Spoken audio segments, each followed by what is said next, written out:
Bring Me the Horizon's new album, Post-Human Next Gen, is available now after it was delayed indefinitely. And the shocking announcement that Jordan Fish had parted ways with the band. Jordan was an extremely important member of the group who was producing all of their music, and he was a significant contributor to their songwriting process as well, as we will see in just a moment, where Oli Sykes is opening up now for the first time about that departure and what it was like in the aftermath when Jordan Fish was no longer in the band, and maybe some possible hints about what this split was about, with the band really keeping silent on that decision for quite some time. It's something that the fans have been wondering about, just given how shocking it was to see Jordan no longer in this group, considering how much he really brought to the table. Of course, he was a major figure in the band in helping them change their sound. He was very much responsible for a lot of the success they had, going all the way back to Sempiternal, and that's when you really saw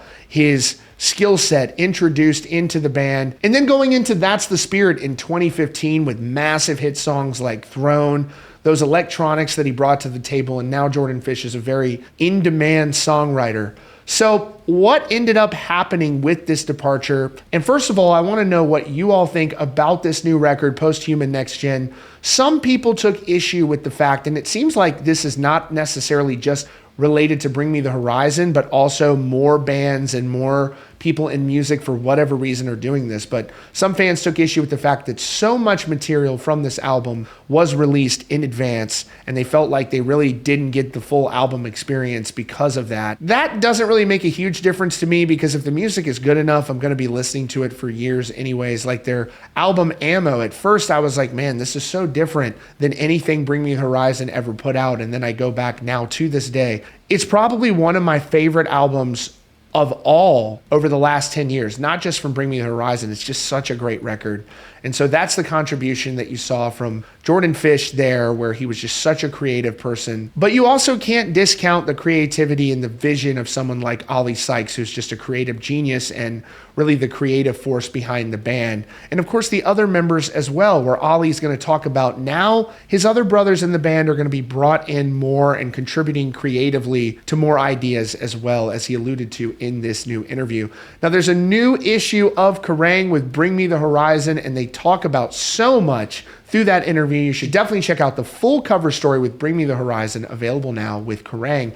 Now, this is what Oli Sykes had to say about that decision to part ways with Jordan Fish and the aftermath of that decision. Now, in addition to the membership changes, just generally, there's been a lot happening in the world of Bring Me the Horizon over the last few years. Just quickly, here is a little bit from an interview that Oli Sykes did last year with NME, where he opened up about relapsing over the COVID pandemic when the music industry was shut down. And obviously, so many musicians went through a lot with their ability to make a living being tabled during this policy decision made by governments around the world. So this is what he had to say. He said, "That's an analogy for me being in rehab, struggling with addiction and unpacking all that stuff." Sykes, who relapsed over lockdown after previously becoming a ketamine addiction ahead of Bring Me the Horizon's fourth album, Sempiternal. He continued later, he said, "I didn't want people to know I've been using again, but then I figured, why not? I tell my friends, and I think the people that listen to our band need to be inspired to talk about what they're going through. I just think people don't talk enough anymore." And that's so important in just feeling okay. I do agree, and I think that Oli Sykes talking about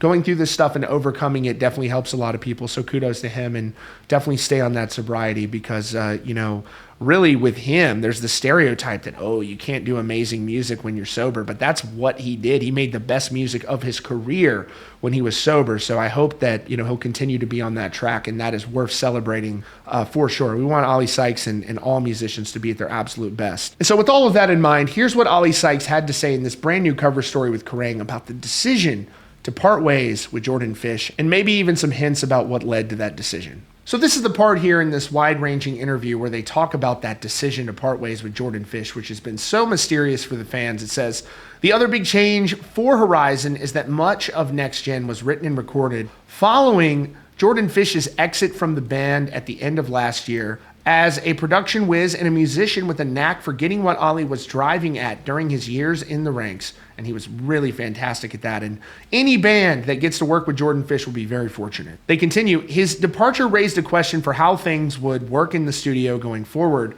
As it turns out, when the band continued chipping away at the album, it made Oli realize a few things as well. Speaking of losing Jordan Fish from the band, he said at first it felt like it was going to be like losing a limb, to be honest, just because Jordan was such a massive part in the record. And I've grown as a musician with him over the last 10 years, and there's no doubt that he's an incredible producer. He said, I guess what I hadn't realized and seen in those 10 years is that I think it became the Oli and Jordan show a little bit. We were just so keen to be making music all the time. Post-rehab for me and coming off drugs, I was thinking I needed to throw myself into something, and I threw myself into music. And I became addicted to that. What I didn't realize was how much the rest of the band were being pushed out in the process. Not that we weren't letting them in, but we were moving so fast and we weren't stopping sometimes to ask the other members of the band to have as much input. So that was when the band reconvened and they wrote Kool-Aid, the first music in the new age of Bring Me the Horizon where Oli became aware of this. He said, it was really cool to see how happy it made them for a start, and then also to realize how much we'd been missing. Without their input, it felt like there was some Bring Me the Horizon DNA that's maybe been missing in the last few records that came back instantly. Matt just taking the drums that we'd done while we were writing and doing what he likes to call humanizing them. It was great to see how effing stoked he was to be a part of it. Maybe at one point I thought they were all happy to take a back seat. So it really just brought us together as a unit so much more, and the music has shown that. And I agree, Kool-Aid is a sick song. Really good song. He said, I never had a bad word about Jordan. In terms of the creativity he brought, he taught me to sing. He taught me so much about music, and I think he'd probably agree that I taught him a lot in a different way, but I always knew what I wanted. I probably have a vision with our albums and our songs, and so it doesn't really matter who we're working with or whatever, we'll get there one way or another. He continued, this is interesting, he said, it was a massive shift and it's something I never thought would happen, but without being negative to anyone or a situation, it feels like Bring Me the Horizon again, and the future feels super exciting. It's a really different energy. He added, this is a weird record because it's halfway in a new direction. We started halfway through a record with 6 songs already out and kind of tearing the book up going, right, this is a completely new direction. And at the same time, it's pretty much destroying everything that we've made and starting again, apart from the songs that were almost finished. It's exciting to see how that'll work. All right, so here are my takeaways on all of that. It sounds like there weren't really creative frustrations with Oli Sykes, and I'm basing that specifically off of this part where he says, without being negative to anyone or a situation, it feels like Bring Me the Horizon again, and the future feels super exciting. It's a really different energy. And he opens that saying, it was a massive shift and it's something I never thought would happen. So he never thought it would happen. So that seems like there was something that just kind of sprung up and occurred, and it seems like maybe there were some internal differences going on there, and I don't know what that could be about, but it does seem as though there were questions as to whether or not Bring Me could continue making good music, and Oli just kind of saying, you know, he's kind of alluding to what I think a lot of people feel, which was that Oli has always been like the sole vision behind the band, everything from their marketing, their branding, and really the meaning behind the albums here. So I think that is pretty clear. And from what I hear with songs like Kool-Aid, these are tracks that really hold up, and Kool-Aid's one of my favorite songs from the band. Also, Dark Side, such a banger from them, and I'm really loving this new record, and so I wish them all the best in the future. I would love to have Oli Sykes on the Rockfeed podcast at some time in the future. He's one of my favorite frontmen out right now. That is your latest update here from Rockfeed. Be sure to subscribe with notifications on for the latest news and updates about your favorite bands.